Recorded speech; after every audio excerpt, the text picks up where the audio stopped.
Si c'est bon et ça marche, je pense. Bon alors, si ça marche, en tout cas, c'est tant mieux. Sinon, eh bien au moins on aura passé un bon moment tous les deux. Hein. Voilà, je fais un petit live. Alors un peu improvisé là pour vous. C'est vrai, bon nous, on savait qu'on allait faire une petite discussion toutes les deux. Mais voilà, je ne l'avais pas annoncé encore. Bon, parce que j'avais mes raisons. Et que c'est la première fois que madame passe à une antenne. Donc voilà, elle avait un peu le stress, mais je suis sûre que voilà, tout va très bien se passer. Et surtout, on vient d'avoir une super longue discussion, en fait, c'est exactement la même chose. Voilà. Alors pourquoi je veux vous présenter Nathalie bah déjà, quoi, parce que c'est une professionnelle, voilà, et que sa profession est très intéressante. Je trouve qu'on a des regards croisés qu'on peut avoir justement sur nos activités. Donc voilà, écoutez, on va en parler un petit peu, aborder tout ça.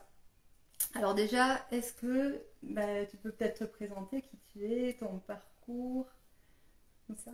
Donc moi je m'appelle Nathalie Floch, donc j'habite Isturitz et je consulte basque. Ouais. Et je consulte la même. Ben moi, c'est au début de mes grossesses où tout s'est ouvert, toutes ces approches un peu alternatives sont arrivées à moi comme si c'était le bon moment. Voilà, et puis mes enfants ont eu des petits problèmes de santé, ce qui m'a amené à chercher des solutions autres. Voilà, ça m'a amené sur ce chemin. Et puis petit à petit, j'ai réalisé à quel point tout ce qu'on vit, tout ce qu'on ressent, ça reste imprégné en nous et puis ça peut nous bloquer, nous empêcher d'avancer. Voilà, donc j'ai moi-même commencé aussi du coup à aller travailler sur moi et c'est là où j'ai vu que ben voilà, on pouvait débloquer plein de choses et se sentir beaucoup mieux grâce à tout ça. Et du coup, comme j'étais en pleine période de recherche de moi-même, de ce que je voulais faire, et bien voilà, je me suis lancée dans la kinésiologie. Super. Merci. C'est vrai que c'est ça, en fait, il y a des déclencheurs finalement qui font que, donc ça c'était les grossesses et les enfants, ouais, du coup. Alors, moi c'est vrai que moi je me suis lancée donc dans la PNL finalement parce que voilà, je cherchais à transformer des choses douloureuses de ma vie. Et donc voilà, je me suis approchée de la PNL beaucoup plus après le troisième deuil donc, que j'ai eu à faire, qui était assez lourd. Et c'est vrai que voilà, c'est finalement des choses qui deviennent des cadeaux parce que voilà, jamais on n'aurait été si loin dans nos recherches d'outils en fait si on n'avait pas eu ces difficultés-là. Donc finalement, merci. Et ben, les enfants, ben ouais, même si il faut les suivre, puis on a 3, ça fait de l'activité et du mouvement. Ça fait de l'amélioration au niveau de la santé. C'est sûr. Ah ouais, là, du coup, ouais. Et donc du coup, oui, voilà, donc on se disait qu'en fait c'était intéressant de croiser un peu nos regards finalement sur ces pratiques voilà, qui viennent toucher le corps. Voilà, on va travailler avec le corps. Donc la transformation de certaines choses, les émotions, les mémoires et puis la guérison. C'est le but. Donc c'est quand même quelque chose qui nous relie dans les deux pratiques, la kinésiologie et la PNL. Voilà. Et alors, donc du coup, et toi tu me parlais donc du déclencheur donc de tes enfants. Et est-ce que aujourd'hui en fait est-ce que tu vois du coup ce lien justement qu'il y a entre le corps, peut-être l'émotion et la mémoire avec la kinésiologie? Ah bah oui, totalement, parce que c'est la base de la kinésiologie, c'est justement d'harmoniser tout ce qui est au niveau de la tête, au niveau du cœur et au niveau du corps. Donc voilà, l'idée c'est vraiment, moi je dis toujours, je dis souvent c'est un peu comme un engrenage, c'est l'un ne fonctionne pas sans l'autre et vice versa. Donc quand notre corps commence à nous faire mal, c'est souvent le signe qu'il a quelque chose à nous dire. Et si on ne l'écoute pas, il va crier plus fort pour qu'on écoute et qu'on aille voir qu'est-ce qui se passe et ce qu'on traverse émotionnellement parlant. Tout à fait. Donc voilà. Super. Et du coup, les personnes donc, viennent consulter en fait parce qu'elles ont une douleur en général ou pas forcément? Ça peut être une douleur physique, mais ça peut être un mal-être émotionnel ou quelque chose qu'ils ne comprennent pas, mais ça va pas. Ou justement des événements de la vie à dépasser. Et voilà. Et du coup, ils viennent pour réussir à aller mieux, on va dire, plus rapidement que s'ils n'avaient pas fait appel à quelqu'un. D'accord. Ok. Alors, je me demandais si ces personnes-là connaissaient déjà la kinésiologie ou pas forcément. Est-ce qu'elles ont déjà consulté? Ça dépend. Parfois oui, parfois non. Parfois c'est des rencontres justement en dehors qui font que, en entendant parler de mon métier, elles viennent me voir et voilà, elles continuent leur cheminement comme ça. Ok. La découverte. Oui, en voyant que petit à petit ils vont mieux, mais ils continuent. Ouais, c'est ça. C'est les soulager. Ok. Oui, c'est vrai que par rapport à la PNL, c'est un peu dans le même cas de figure. C'est qu'on a des personnes parfois qui arrivent qui ne connaissent pas du tout la PNL, bien évidemment, donc on leur fait connaître en faisant ressentir en fait la pratique par un petit protocole. Et puis donc voilà, du coup si elles sentent que ça leur parle, en fait on va aller un peu plus loin, donc on va faire des protocoles un peu plus adaptés. Et donc du coup voilà, les personnes vont revenir parce qu'il y a une transformation réelle qui s'est faite et que là vraiment elles peuvent se servir de ce qu'elles ont ressenti, de ce qu'elles ont appris sur ce moment-là. Donc elles vont avoir envie de revenir pour ça. Mais c'est vrai qu'il y a... Alors, moi je travaille donc avec la PNL, mais aussi avec l'écoute du corps et l'énergétique. Et donc du coup c'est vrai que j'ai une partie aussi de mon programme qui amène à ça, dans l'écoute de son corps. Et c'est vrai que c'est quelque chose qui n'est pas forcément encore très courant. On sent que les personnes savent qu'il y a des significations, mais sans forcément aller chercher ce qu'il y a derrière. Et le fait de juste mettre le doigt dessus, en fait, souvent ça déclenche des choses. Donc il y a l'émotionnel qui arrive, donc où on peut poser des choses. Et c'est tout un travail d'accompagnement finalement, de libération aussi. Bon, après, en soi, je fais aussi un peu d'art-thérapie du coup pour accompagner les personnes sur leur chemin en fait, pour qu'elles puissent déposer et transformer en fait l'émotion. Et c'est vrai que la PNL comme la kinésiologie, je crois, ne sont pas encore très très bien connues finalement, et donc il y a encore beaucoup de personnes qui viennent découvrir et qui sont, je pense, assez surprises quand même des résultats. C'est vrai que là, en kinésiologie, on vient écouter le corps par un test musculaire, donc on questionne le corps pour aller voir ce qui inconsciemment nous empêche d'avancer, on va dire, ou d'aller mieux, ou de passer au-delà de la situation. Mais on a plein d'outils, mais c'est vrai qu'à chaque fois, c'est le corps qui nous guide où aller, c'est lui qui nous dit où est le blocage et où sont les réponses. Et ouais, c'est ça. Voilà. Alors la personne peut avoir, donc dans la séance, ressentir quelque chose dans le corps, quelque chose qui va apporter peut-être une guidance au thérapeute ou pas forcément. Ça peut, mais pas forcément. Pas forcément. Okay. Après, des fois, ils peuvent ressentir, déjà des montées émotionnelles, mais des fois non, et ça n'empêche pas que le travail se fait en fait. Bien sûr. Okay. C'est-à-dire qu'en fait, je suis attaquée, c'est ça. L'inconscient en fait va faire son chemin, même si le conscient ne comprend pas toujours pourquoi on est là. Mais c'est pas grave, parce que de toute façon, il nous amène là où il y a besoin à ce moment-là d'aller débloquer. Oui, c'est ça. C'est génial de pouvoir accéder à des choses un petit peu comme ça, sans que forcément on ait à comprendre. Mais c'est incroyable. Et puis parfois, comme on peut remonter aussi au niveau générationnel de ce qui s'est passé dans l'histoire au-dessus, parfois on comprend des choses du coup sur nos propres réactions, mais voilà, des choses qu'on a héritées de nos grands-parents. Une mémoire cellulaire en fait. Oui, précisément. Alors, quand une personne a vécu un choc, peut-être un deuil ou un traumatisme, comment est-ce que tu peux l'accompagner? Est-ce qu'il y a un moyen de l'accompagner avec la kinésiologie du coup à ce moment-là? Bien sûr.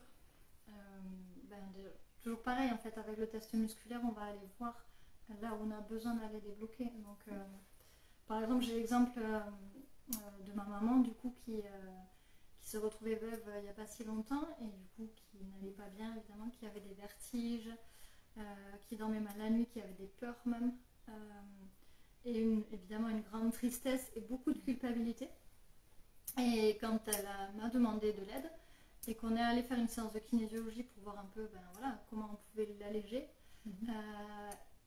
en fait on s'est retrouvé à remonter à ses 2 ans à elle. On s'est pas retrouvé, c'était pas que ce moment-là en fait qui l'impactait, c'était vraiment des choses qu'elle avait vécues petite. Et en allant apaiser à ce niveau-là, du coup maintenant elle va beaucoup mieux en fait. Elle a plus tous ses vertiges, elle a plus ses peurs, elle a plus ce sentiment de culpabilité. Elle avait une boule là aussi qu'elle ressentait, elle l'a plus. Voilà. Donc ça a fait bouger les choses. Pas mal de choses, C'est surprenant. Oui, puis on ne sait pas en avance où on va aller en fait. Même moi, là pour le coup, c'était ma mère, donc je connaissais un peu son histoire. Je me dis, il travaille sur la maladie, le décès, tout ça. En fait, non. C'était beaucoup plus profond en fait, beaucoup plus ancien. Donc ça veut dire que vraiment, on va toucher finalement la construction primaire de la personne, quoi. Donc dans ses ressentis, dans ses émotions, donc l'enfant qu'elle a été. C'est ça. Après, parfois, on n'a pas besoin de remonter aussi loin. Mais c'est le corps qui l'amène. C'est le corps qui guide, en fait.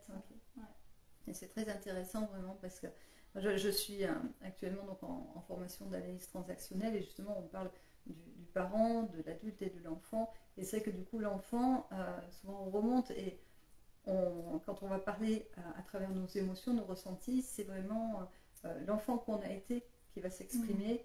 Et souvent il est en difficulté, il est frustré ou il est en demande de quelque chose. Donc le fait de pouvoir effectivement le travailler en amont déjà par la kinésiologie, ça permet ensuite d'avoir certainement de se placer plus dans l'adulte, ce qui est l'idéal, c'est être au milieu. En tant qu'adulte, donc prendre ses responsabilités à soi, ses décisions, et pas être sur les injonctions parentales ou l'émotionnel qu'on est devenu enfant.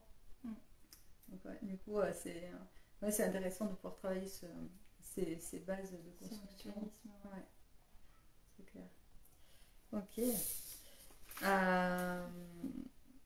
Alors, est-ce que toi, tu as une vision en fait de la guérison ou de la transformation avec la kinésiologie? Pour moi, la vision, c'est vraiment que c'est un chemin, qu'on y va pas après pas. Et c'est un chemin en fait de se changer. C'est pas tout ne va pas partir en une fois. C'est vraiment petit à petit, on arrive à lever les blocages et à permettre que la personne se sente mieux et qu'elle se transforme. Bien sûr. Donc ça, c'est important peut-être de signaler, peut-être même au début de la pratique aussi, quand les personnes viennent te voir. Est-ce que tu leur dis que c'est sur plusieurs séances en fait que se fait le travail, un peu comme avec un psychologue peut-être. Après, c'est quand même une thérapie un peu plus brève dans le sens où on part du principe qu'en 3-4 séances en général, on a levé les blocages sur sur un thème, on va dire. D'accord, ok. Et c'est intéressant de savoir ça, parce que du coup, moi personnellement, j'ai vu une seule fois dans ma vie une kinésiologue, et c'était il y a pas si longtemps en fait.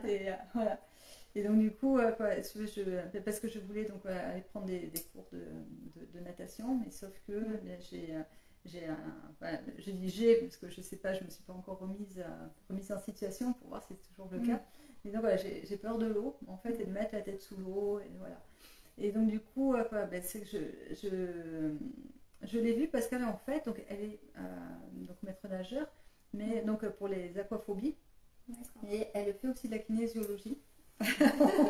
On va s'en défaire. Elles veulent être interviewées elles aussi. À votre tour après. Voilà, vous parlerez. Et donc du coup, elle a cette séance. Cette séance en fait a permis donc de débloquer effectivement des choses, et je le sais parce que la nuit même, je me suis littéralement vidée. Mais vraiment, je me suis levée, ça a été ouf. Et vraiment, j'ai ressenti un espèce de soulagement, comme si je déposais quelque chose qui ne m'appartenait pas en fait. Et là, donc, je sais qu'on a touché des choses importantes, et c'est qu'effectivement, on est allé très loin. En fait, elle est revenue à un moment de ma conception.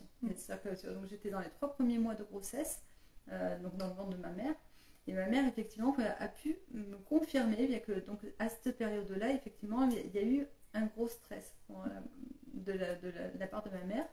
Donc il y a eu une visite de son père et qui a pas été très cool avec elle, alors qu'elle était en début de grossesse, que au lieu d'être accueillie, en fait, donc elle est valorisée, eh bien il lui a dit je vois que tu n'as pas perdu de temps, parce que voilà, elle ne pouvait plus boutonner son pantalon, et elle donc, était très fière d'avoir ce premier bébé qui était là, alors qu'elle était mariée, donc tout à fait, c'était normal qu'elle ait un enfant là. Et puis voilà, son propre père ne l'a pas reçu et accueilli comme elle aurait pensé. Et moi, apparemment, étant donc tout fœtus, dans le ventre de ma mère, en fait, donc, dans ce milieu aquin, on va dire, c'est comme ça qu'on dit, aquatique en tous les cas, voilà. Et donc, du coup, j'ai ressenti finalement le stress de ma maman, et je l'ai associé en fait à cette eau autour de moi. Et donc voilà, j'ai grandi avec cette idée-là, d'après elle. Et donc, en fait, elle est venue, alors tu vas me dire si c'est bien ça, en fait, changer, donner de nouvelles informations, je crois. Comment ça se passe? Oui, elle est venue apaiser ton... je sais pas le mot qui vient. Apaiser tes mémoires, en fait, pour juste lui expliquer que peut-être à ce moment-là, il y avait besoin de réagir comme ça, voilà, de ressentir les choses comme ça, mais qu'aujourd'hui, dans ta vie, c'est plus le cas. Et donc, en fait, l'idée, c'est d'aller vraiment... apaiser tout ça en disant c'est bon, maintenant tu es en sécurité, tu peux fonctionner différemment. Ouais, d'accord. Ouais, c'est ça. En fait, le fait d'être dans l'eau, ça n'a plus à être un danger. En fait. Ouais, c'est ça. Ouais. Ouais. Non, maintenant, il va falloir que je teste. Il y a une piscine, on y va après. C'est ça, le test. Non, mais c'est énorme hein, quand même. Tu vois, la vie dans te tes met. Ouais, quand même. Donc voilà. Et alors, ouais, c'est ce qu'on s'est dit, donc, du coup, voilà, il y avait des choses qu'on pouvait mettre en regard croisé. Et du coup, on sait qu'est-ce qu'on avait envie en fait de transmettre ensemble par nos pratiques chacune. Alors, en fait, ce qu'on voit qui ressort surtout déjà, c'est que le corps parle, voilà, de toute façon, pour toute personne. Ensuite, que les mémoires et les traumatismes se cristallisent. C'est pas nécessairement donc, d'ailleurs nos mémoires de notre vie là, mais ça peut être la vie de nos parents, nos grands-parents même. En plus. Ouais. Et alors, du coup, avec la kinésiologie, en fait, ce qui est surprenant vraiment, c'est qu'on a accès à ça, chose qu'on ne fait pas avec la PNL. C'est qu'on est vraiment sur le présent. Et la kinésiologie donne vraiment quand même cette possibilité d'aller vraiment travailler beaucoup plus loin encore sur des choses voilà, qu'on ignorait et qu'on dont on n'avait pas conscience, quoi, du coup. Exactement. Et donc, du coup, en fait, c'est donc des choses que l'on peut changer, en tous les cas. Voilà, après, en PNL aussi, on va changer des états internes, en fait, et transformer les choses comme ça. Et ce que j'avais noté aussi, surtout, c'est qu'on n'est pas défini par notre passé. C'est important, donc c'est pour ça qu'on a cette possibilité aussi de changement, parce que voilà, quelle que soit notre histoire passée, en fait, on a toujours la possibilité de donner le change avec autre chose encore. Donc voilà, n'hésitons pas donc à aller chercher les outils en fait qui correspondent, quoi, finalement. Ouais, c'est ça, parfois on a besoin d'aide, on ne peut pas y arriver tout seul. Et oui. Enfin, ça me fait penser à l'exemple tout à l'heure de ma maman sur le deuil, qui elle m'a dit mais moi je pensais m'en sortir toute seule. Et en fait voilà, elle a fait cette séance et vraiment elle m'a dit mais ça va beaucoup mieux. C'est vrai que toute seule je pense qu'elle n'aurait pas réussi parce qu'en fait c'était bien plus profond que ce qu'elle pensait. Oui, évidemment. C'est qu'en fait le deuil est venu faire un écho d'une douleur qui était déjà bien ancienne aussi, et elle n'avait peut-être pas conscience de ça. Et du coup, finalement, ce deuil a pu lui permettre d'aller chercher justement à guérir la source, finalement, ou à l'apaiser. Et c'est vrai que c'est une blessure primaire que l'on a, dont parle Lise Bourbeau. Elles sont toujours là à revenir en écho. Alors, si on les travaille, du coup, ça va être beaucoup moins fort, bien évidemment, ça va apaiser les choses.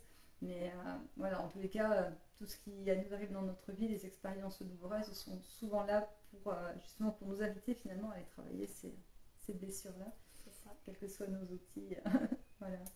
En tout cas, c'est chouette de pouvoir tester plusieurs choses différentes. C'est vrai qu'on a des outils très divers. Je sais qu'il y a l'EFT aussi qui existe, il y a la sophrologie.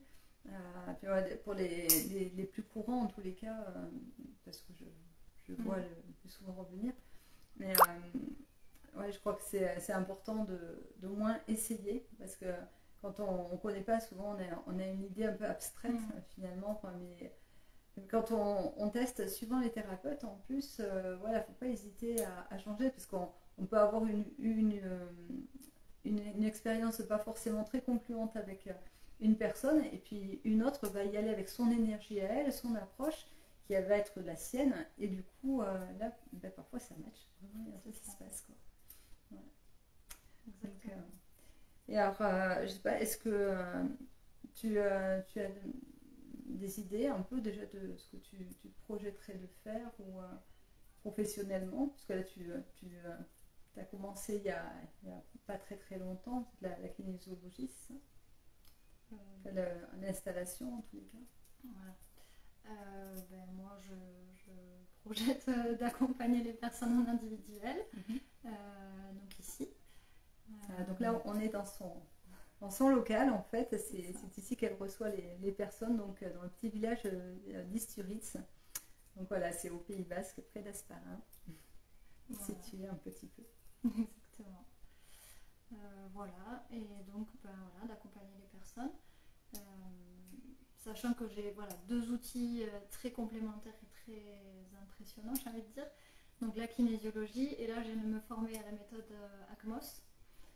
Et c'est pareil, c'est une méthode pour rééquilibrer le corps et permettre aux personnes de retrouver justement l'harmonie et l'équilibre. Et du coup, en liant les deux, on peut avancer encore plus vite en fait. Ah ouais. C'est super bon, d'avoir plusieurs outils comme ça à ton arc, parce que ça permet de pouvoir conjuguer les choses, être plus précise aussi. Oui, puis les deux travaillent sur des plans un peu différents, quoi, mais c'est super complémentaire, et du coup, c'est vrai que ça permet d'aller plus vite, quoi. Super. Écoute, ouais, c'est super. Moi je propose, si vous voulez en savoir plus, en tous les cas, que ce soit sur Nathalie, où elle est située, ou sur la kinésiologie en elle-même, n'hésitez pas à mettre en commentaire vos questions, ou vous nous écrivez en MP. Je lui transmettrai en tous les cas. Et puis merci beaucoup Nathalie pour cet échange. Tout s'est bien passé. Ça va. J'ai parlé de mouches qui s'incrustent là. En tout cas, c'était un joli moment d'échange. Et puis c'est vrai qu'on a pas mal discuté aussi avant. Il y a beaucoup de choses à se dire. On en a encore beaucoup, je pense. Mais c'était bien en tout cas de faire cette première interview, mais peut-être d'autres. Peut-être on pourra travailler aussi ensemble sur certains aspects, certaines choses. Moi, je trouve que être dans la co-création, c'est vraiment ce qui me parle le plus personnellement. Après, réaliser des rêves aussi. J'adore ça. Voilà. Donc si on peut arriver à conjuguer des choses, en tous les cas, ce sera un grand plaisir. Avec plaisir. Merci Nathalie. Merci.